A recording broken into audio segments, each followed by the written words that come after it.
محمد غوری کا اصل نام محی الدین سام تھا، مگر وہ شہاب الدین محمد غوری کے نام سے مشہور تھا۔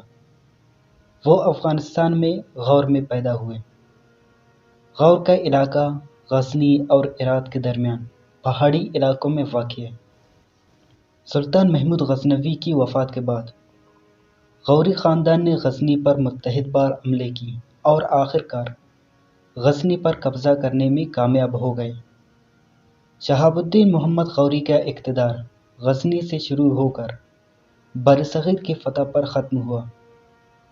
وہ سلطان محمود غزنوی سے نہایت متاثر تھا اور اس کے نقش قدم پر چلتے ہوئے برصغیر کو فتح کر کے مسلمان ریاست بنانے کا عزم کر لیا۔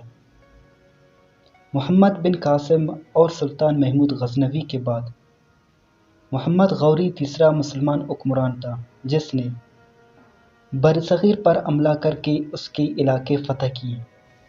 شہاب الدین محمد غوری نے غزنی کے بعد اپنی فتوحات کا سلسلہ ملتان سے شروع کیا۔ 1175 عیسوی میں شہاب الدین محمد غوری نے ملتان پر قبضہ کیا۔ اسی سال اس نے اچ پر بھی قبضہ کر لیا۔ 1178 عیسوی میں اس نے سندھ اور گجرات کو فتح کیا۔ 1179 عیسوی میں پشاور پر قبضہ کر کے اسے اپنا فوجی مرکز بنایا تاکہ پنجاب میں قائم غزنوی حکومت کو فتح کیا جا سکے۔ 1181 عیسوی میں محمد غوری نے پنجاب پر پہلا حملہ کیا اور غزنوی حکمران خسرو ملک کے بیٹے ملک شاہ کو یرغمال بنا کر لے گیا۔ 1184 عیسوی میں محمد غوری نے سیالکوٹ پر قبضہ کر لیا۔ 1186 عیسوی میں اس نے دوبارہ پنجاب پر حملہ کر کے لاہور کا محاصرہ کر لیا۔ خسرو ملک سلطان محمد غوری کا مقابلہ نہ کر سکا اور سلطان محمد غوری نے لاہور پر قبضہ کر لیا۔ اس طرح پنجاب کی فتح سے برصغیر کے دوسرے علاقوں کی فتح کے لیے محمد غوری کے لیے راہ ہموار ہو گئی۔ اس وقت دہلی اور اجمیر کا راجہ پرتھوی راج چوہان تھا۔ محمد غوری نے 1191 عیسوی میں سر ہند کے قلعے پر قبضہ کر لیا۔ جب اس کی اطلاع پرتھوی راج چوہان کو ملی تو وہ فوج لے کر قلعے کی واپسی کے لیے روانہ ہوا۔ ترائن کے مقام پر دونوں فوجیں آمنے سامنے آ گئیں۔ ترائن کی اس پہلی لڑائی میں محمد غوری کو شکست ہوئی۔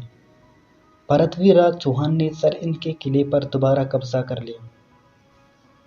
ترائن کی پہلی لڑائی میں شکست کے بعد محمد غوری نے غزنی پہنچ کر اپنی فوج کو منظم کرنا شروع کر دیا۔ وہ اپنی شکست کا بدلہ لینے کے لیے بہت بے تاب تھا۔ 1192 عیسوی میں سلطان محمد غوری اپنی فوج لے کر برصغیر کی طرف روانہ ہوا۔